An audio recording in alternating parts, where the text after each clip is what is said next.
Graças a Deus por nosso Jesus Cristo, Senhor da glória, que tem nos dado do seu amor, da sua graça, da sua paz. Hoje nós estamos aqui mais uma vez para falar da palavra de Deus, daquilo que o Senhor tem para as nossas vidas, porque o Senhor é misericordioso. Hoje nós vamos falar sobre a nova vida em Cristo. Ter uma nova vida em Cristo, viver essa nova vida, estar com a nossa vida gerada em Cristo. Nós sabemos que o único filho que Deus tem é só Jesus. Todo o resto é apenas criatura de Deus. São criações. A Bíblia fala que Cristo é filho unigênito. Único quer dizer único. Gênito que vem de genitura, de criação, de geração. Jesus é o único filho gerado. Deus gerou Jesus. Todas as pessoas que quiserem ser filhos de Deus têm que ser gerado em Cristo. Por isso que o apóstolo Paulo fala: de novo sinto as dores de parto, até que Cristo em vós seja formado. O apóstolo Pedro reforça dizendo que nós somos de novo gerados pela semente incorruptível que é Cristo. Igual eu falei ontem, Cristo é a palavra de Deus, a semente incorruptível. Então a nova vida em Cristo envolve nós termos Cristo gerado nas nossas vidas. Cristo gerado em nós. Nós vamos ler a nossa passagem bíblica de hoje, que se encontra no livro de Romanos, no capítulo 12, no versículo 1.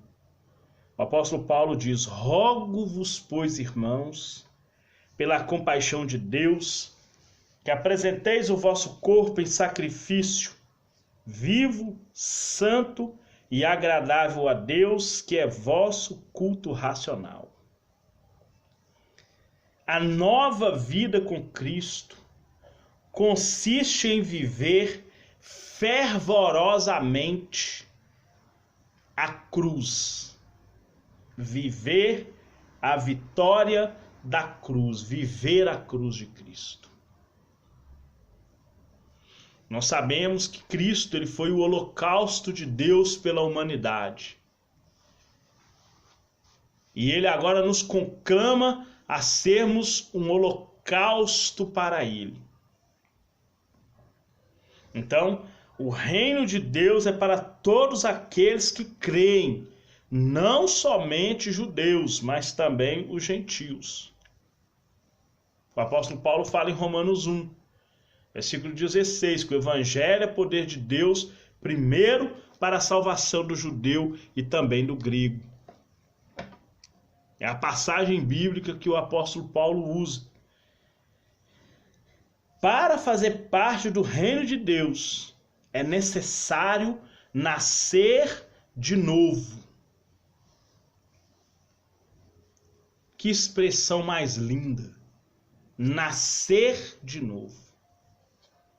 Jesus ali no seu discurso com João, com Nicodemos, registrado em João 3, quando Nicodemos fala com Jesus: mestre, sabemos que é vindo de Deus, porque ninguém pode operar essas coisas que tu fazes se Deus não for com ele. A resposta que Jesus falou: necessário vos é nascer de novo. Porque quem não nascer de novo não poderá entrar no reino dos céus. Nicodemos, não entendendo, diz: como pode um homem velho nascer de novo? Voltará ao ventre de sua mãe e nascerá a segunda vez? Jesus fala sabiamente: necessário vos é nascer da água e do Espírito.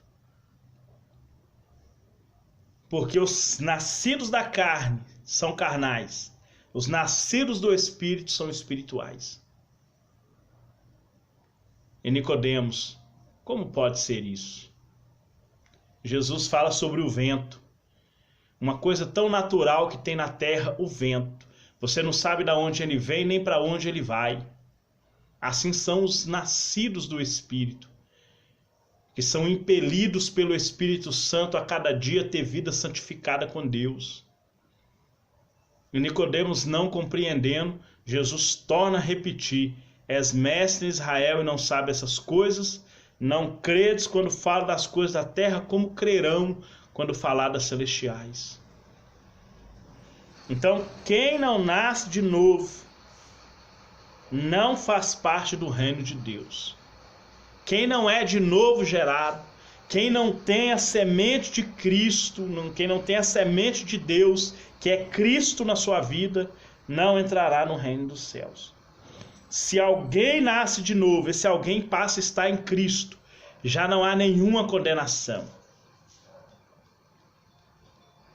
Por quê? Porque as coisas velhas passam, eis que tudo se fez novo. É uma nova criação. 2 Coríntios 5,17. Quando o apóstolo Paulo estava falando aos Coríntios sobre a necessidade de uma vida espiritual com Cristo. A regeneração pela água e pelo Espírito nos torna novas criaturas. Para que nós pudéssemos nos tornar nova criatura, nós teríamos que ser nascidos da água e do Espírito. Receber Jesus como Salvador, como Senhor e Salvador. É o início da vida cristã. Como novas criaturas, fomos crucificados. Como nova criatura, como novas criaturas, fomos circuncidados em Jesus Cristo. A circuncisão, para quem não sabe, é o símbolo da nova aliança, da aliança que Deus fez com Abraão. Só fazia parte das promessas da aliança com Abraão, a aliança abraâmica, quem estava circuncidado. Mas essa aliança tinha condições. Ela era condicionada à obediência.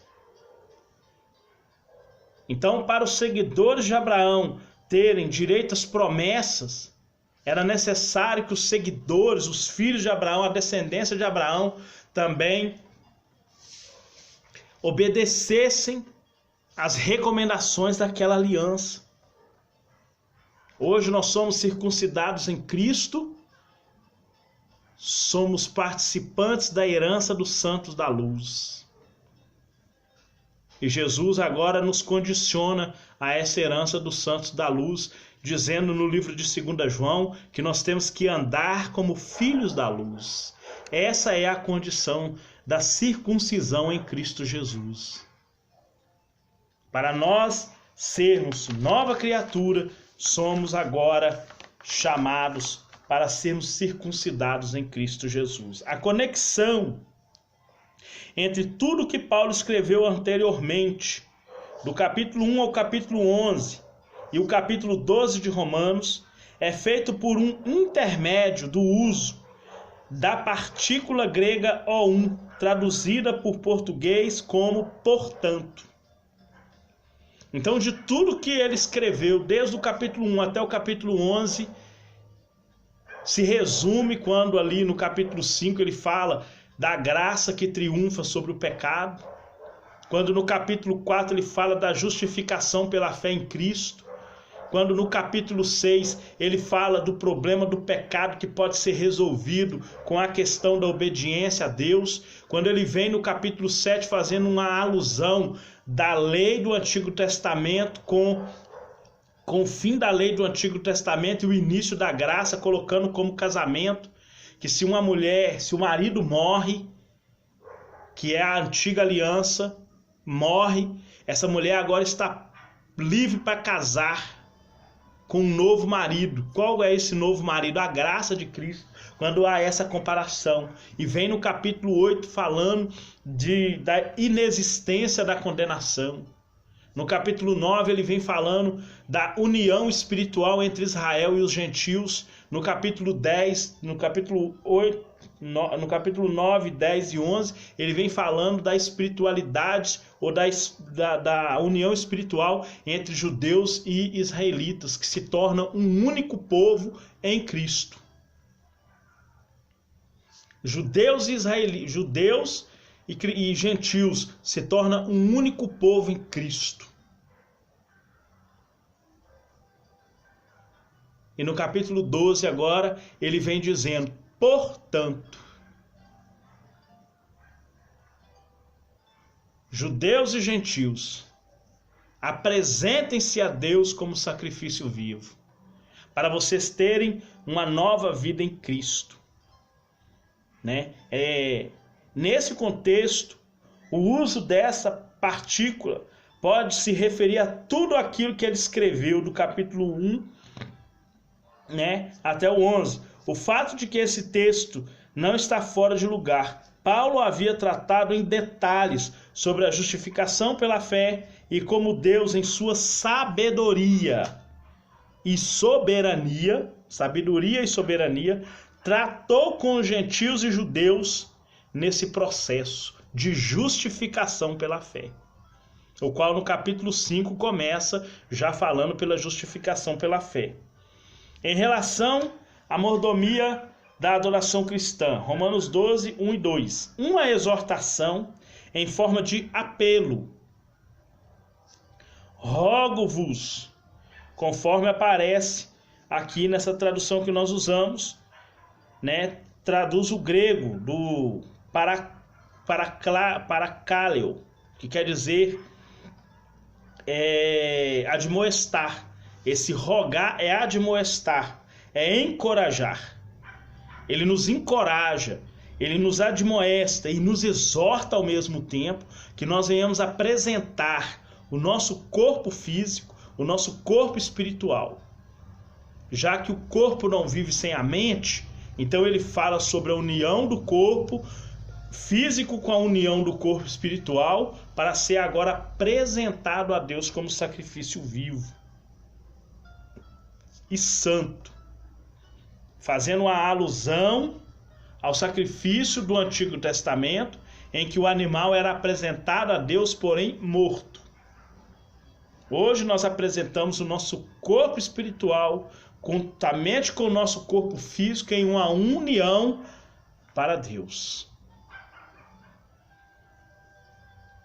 Em uma união para com Deus, para que seja aceito como sacrifício vivo, santo e agradável. Uma palavra concernente ao corpo. O apóstolo solicita aos cristãos romanos que apresenteis vossos corpos em sacrifícios vivos, santos e agradável a Deus, que é vosso culto racional. 3 coisas são mencionadas sobre o corpo como instrumento de adoração. Primeiro, o corpo deve ser oferecido em sacrifício.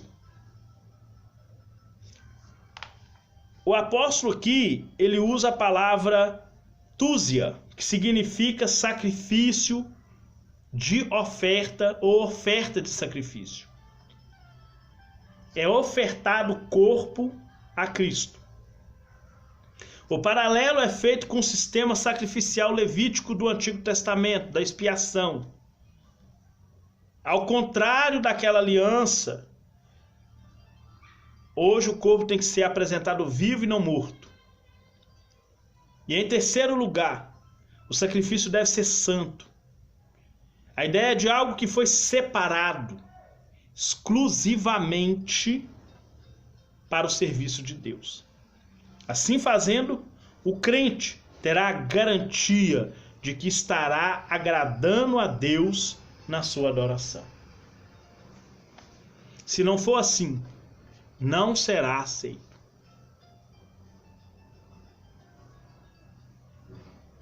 A união espiritual, ela inclui a união física. Não tem como eu adorar a Deus com o meu corpo e desonrá-lo com o meu corpo espiritual, com o meu interior, com a minha alma. Não tem como eu agradar a Deus no corpo interior e desagradá-lo com o corpo físico. Por isso que o sacrifício é uma união espiritual. Corpo exterior e corpo interior. Uma palavra concernente à mente. Assim como nosso corpo deve ser ofertado em sacrifício vivo a Deus, da mesma forma nossa mente também precisa ser. No versículo 2, ele fala: não vos conformeis com este mundo, mas transformai-vos renovando o entendimento.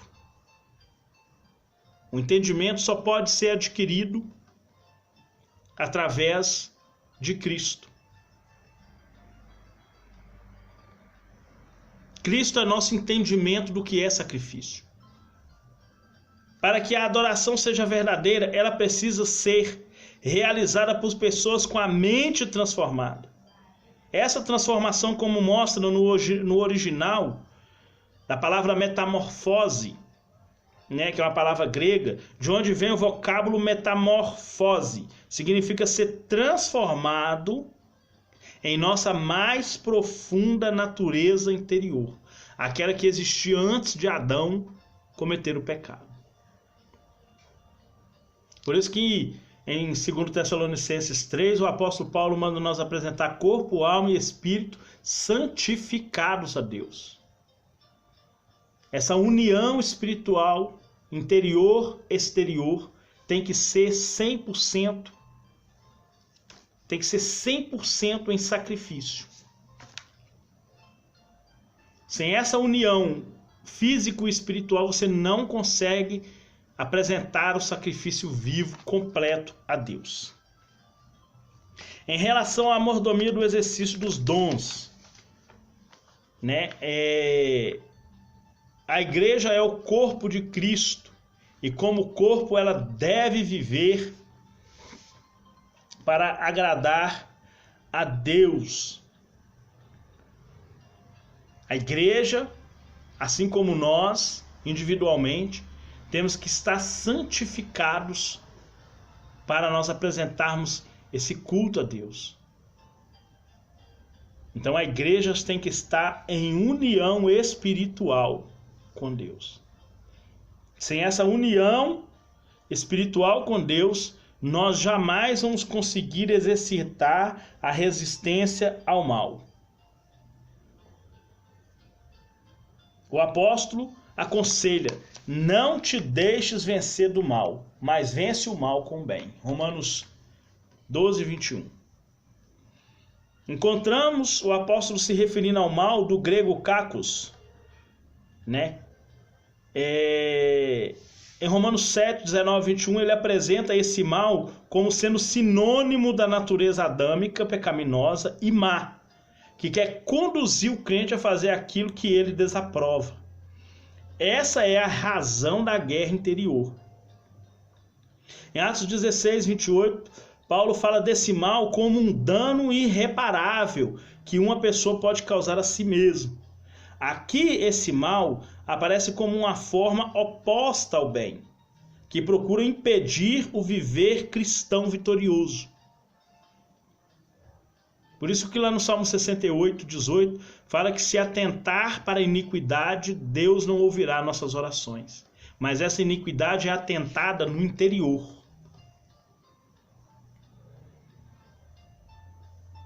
Porque o meu corpo só vai agir se o meu interior agir.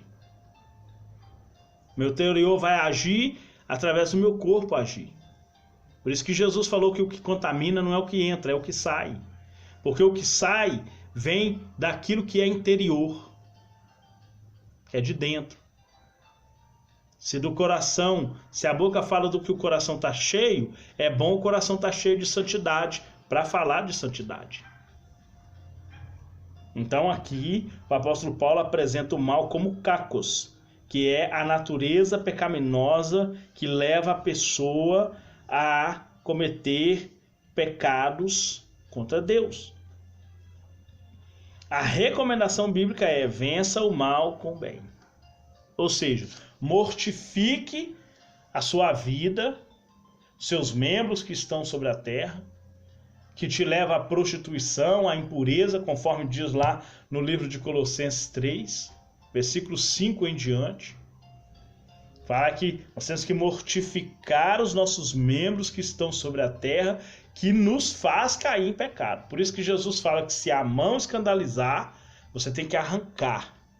Não é literalmente cortar, mas mortificar.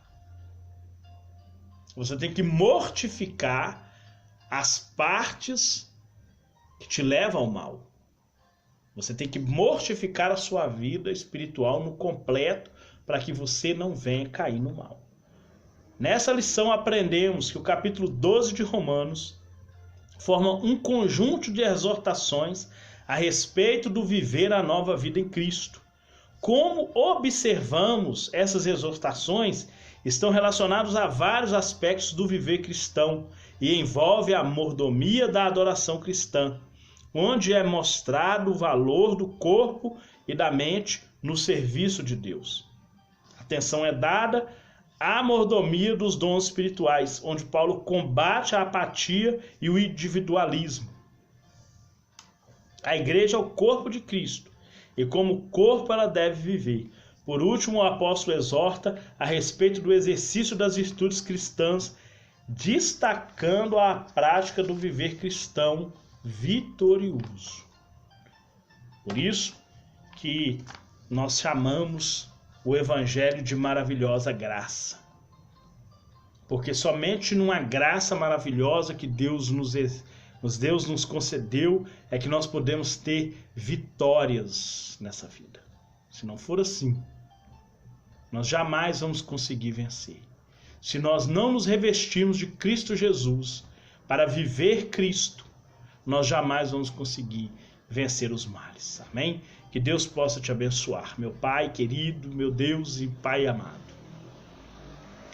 Nós agradecemos ao Senhor por tudo, meu Deus. Derrama sobre nós o teu poder, a tua graça, o teu amor e a tua paz. Em nome de Jesus. Sê conosco nessa caminhada, Pai. Nos ajuda. Fale conosco poderosamente. Em nome de Jesus. Amém. Graças a Deus. Que Deus abençoe sua vida. Em nome de Jesus.